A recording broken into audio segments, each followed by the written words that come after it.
रावण मिट जाएगा परंतु झुकेगा नहीं। दोस्तों, जैसा कि हम सबको पता है कि लंकापति रावण महाज्ञानी था और बचपन से ही हमें यही बात बताई गई है कि जब रावण ने माता सीता का अपहरण किया था तो भगवान राम ने माता सीता को रावण के चंगुल से बाहर निकालने के लिए रावण का वध किया था। लेकिन दोस्तों, आपको बता दें कि माता सीता के अलावा भी रावण की मौत में कई और स्त्रियों का भी हाथ था।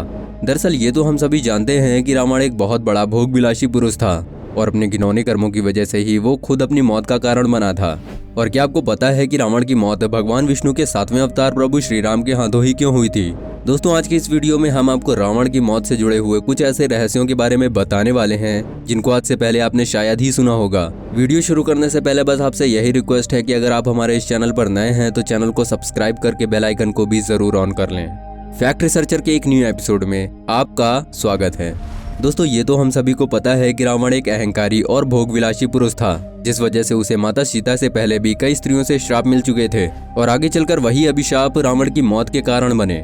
दोस्तों, रावण की मौत में माता सीता के अलावा भी कई ऐसी स्त्रियों का हाथ था जिनके कारण रावण का वध सिर्फ भगवान श्री राम ही कर सकते थे। दोस्तों, रावण को मौत का शाप देने में सबसे पहला नाम रंभा का आता है। महर्षि वाल्मीकि की रामायण में इस बात का जिक्र मिलता है कि रावण ने जब पूरी दुनिया में शासन करने के बाद स्वर्ग पर आक्रमण किया तो उसकी नजर रंभा नाम की एक अप्सरा पर पड़ी। दोस्तों, आपको बता दें कि रंभा रावण के छोटे भाई नलकुबेर की बहू थी। रंभा को एक झलक देखते ही रावण उस पर इस कदर मोहित हो गया कि उसने रंभा का बलात्कार करने की कोशिश की।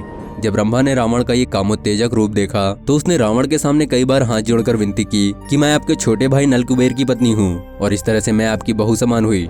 लेकिन रावण ने रंभा की एक ना सुनी और मना करने के बावजूद भी उसके साथ बलात्कार किया। जब इस बात का पता रावण के छोटे भाई नलकुबेर को चला तो उसने रावण को हमेशा के लिए ये श्राप दिया कि अगर भविष्य में कभी भी किसी पराई स्त्री के साथ वो बिना उसकी इच्छा के संभोग करने की कोशिश करेगा तो उसके सिर के 100 टुकड़े हो जाएंगे। और जब रावण माता सीता को अशोक वाटिका से जबरदस्ती लंका ले जाने के लिए आगे बढ़ा था तो उस समय नलकुबेर के श्राप की वजह से ही वो माता सीता के नजदीक नहीं जा पाया था। दोस्तों, रावण की मौत में मंदोदरी की बड़ी बहन मायावती का नाम भी सुनने को मिलता है। ऐसा बताया जाता है कि रावण ने अपनी वासना के चलते मंदोदरी की बड़ी बहन मायावती को भी नहीं छोड़ा था। दोस्तों, आपको बता दें कि माया के पति शंभर वैजयंतीपुर के राजा थे। जब रावण एक बार राजा शंभर से मिलने के लिए उनके महल पहुंचा तभी उसकी नजर मंदोदरी की बड़ी बहन माया पर पड़ी। माया की खूबसूरती को देखते ही रावण की वासना जाग उठी और उसने कई बार माया को अपने जाल में फंसाने की कोशिश की। लेकिन जब राजा शंभर को इस बात का पता चला तो उसने रावण को बंदी बनाकर कारागार में डाल दिया। इसी दौरान रावण के मित्र और राजा शंभर के शत्रु ने राजा शंभर के महल पर हमला कर दिया जिसमें राजा शंभर की जान चली गई। जिसके बाद जब राजा शंभर की पत्नी माया सती होने लगी तो रावण ने उससे विवाह का प्रस्ताव रखा, जिस पर क्रोधित होकर माया ने रावण को ये शाप दिया कि तुमने अपनी वासना के चलते मेरे पतिव्रता धर्म को भंग किया है। देखना, तुम्हें एक दिन इसी वासना के कारण अपनी जान गंवानी पड़ेगी। दोस्तों, रावण की मौत में वेदवती का नाम भी सामने आता है। कहा जाता है कि एक बार रावण अपने पुष्पक विमान से किसी विशेष काम के लिए जा रहा था, तभी उसे जंगल में एक ऐसी सुंदर स्त्री मिली जो कि अपनी घोर तपस्या में लीन थी। इस स्त्री का नाम वेदवती था, जो कि विष्णु भगवान को पति के रूप में पाने के लिए घोर तपस्या कर रही थी। वासना से भरे हुए रावण ने वेदवती के बाल पकड़े और उसके साथ जबरदस्ती करने लगा। रावण के ऐसा करने पर वेदवती ने अपनी इज्जत बचाने के लिए अग्नि समाधि ले ली और रावण को ये श्राप दिया कि भविष्य में एक स्त्री ही तेरे और तेरे वंश के सर्वनाश का कारण बनेगी। और पौराणिक हिंदू ग्रंथों के अनुसार ये बताया जाता है कि वेदवती ने ही रावण का वध करने के लिए माता सीता के रूप में जन्म लिया था। दोस्तों, रामचरितमानस के अनुसार ये बताया जाता है कि रावण की मौत में उसकी बहन शूर्पणखा के श्राप की भी अहम भूमिका थी।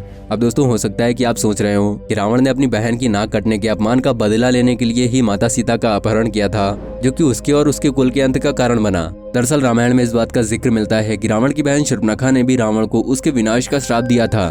दोस्तों, आपको बता दें कि शूर्पणखा का विवाह विद्युत जिह्वा नाम के एक राक्षस से हुआ था, जो कि राजा कालिकेय का सेनापति था। दोस्तों, एक बार की बात है जब रावण का युद्ध राजा कालिकेय से हुआ तो उसने राजा कालिकेय सहित अपनी बहन के पति विद्युत जिह्वा को भी मार गिराया। जब ये बात शूर्पणखा के कानों तक पहुंची तो उसने मन ही मन रावण को ये श्राप दिया कि जैसे तू मेरे पति की मौत का कारण बना उसी तरह मैं तेरे भविष्य में तेरी मौत का कारण बनूंगी। दोस्तों, रावण की मौत में शामिल माता सीता का नाम भला कोई कैसे भूल सकता है। जब रावण ने माता सीता का अपहरण किया तब प्रभु श्री राम ने ही रावण को मारकर माता सीता को रावण के चंगुल से आजाद कराया था।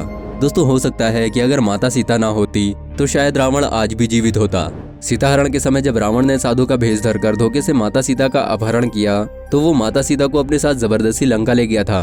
दोस्तों, आपको बता दें कि भले ही रावण माता सीता को अपने साथ लंका ले गया था, लेकिन वो चाहकर भी माता सीता को अपने साथ लंका के महल में नहीं ले जा पाया, जिसके चलते माता सीता को अशोक वाटिका में ही रखा गया था। वैसे तो माता सीता भले ही रावण की कैद में थीं, लेकिन रावण ने माता सीता को कभी हाथ तक नहीं लगाया था। ऐसा इसलिए था क्योंकि नलकुबेर ने पहले ही रावण को यह श्राप दिया था कि अगर वो भविष्य में कभी भी किसी पराई स्त्री के साथ जबरदस्ती करने की कोशिश करेगा तो उसे अपनी जान से हाथ धोना पड़ेगा। और इसी श्राप के चलते रावण कभी भी माता सीता को छू तक नहीं पाया था। दोस्तों, रामायण में इस बात का भी जिक्र मिलता है कि रावण ने एक बार माता सीता को विवाह का प्रस्ताव देते हुए प्रभु श्री राम को भूल जाने को कहा था, जिस पर माता सीता ने रावण को मुंहतोड़ जवाब देते हुए ये कहा कि राम और सीता कभी अलग नहीं हो सकते। दोस्तों, कहा जाता है कि रावण का घमंड ही उसकी मौत का असली कारण था। दोस्तों, रामायण में इस बात का जिक्र मिलता है कि रावण ने कठोर तपस्या करके ब्रह्मदेव से अमरता का वरदान चाहा था, लेकिन ब्रह्मदेव ये वरदान नहीं दे सकते थे।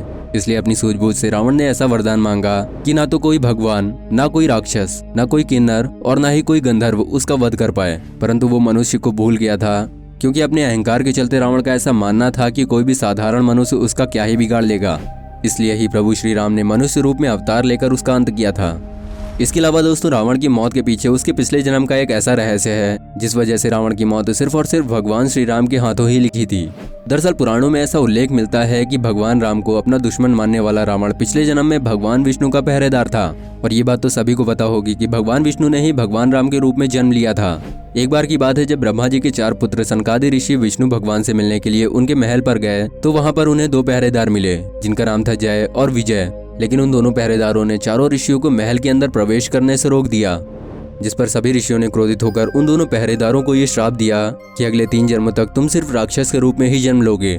इस पर जय और विजय ने उन सभी ऋषियों से माफी मांगी, तो उन सभी ऋषियों ने उन दोनों को माफ करके ये कहा कि अब दिया हुआ श्राप तो वापस नहीं लिया जा सकता, लेकिन तुम्हारी मौत भगवान विष्णु के हाथों ही होगी और तभी तुम्हें मोक्ष की प्राप्ति भी होगी। जिसके बाद विष्णु भगवान के ये दोनों पहरेदार अपने पहले जन्म में हिरण्यकश्यप और हिरण्याक्ष बने, जिनका वध विष्णु भगवान ने ही किया था।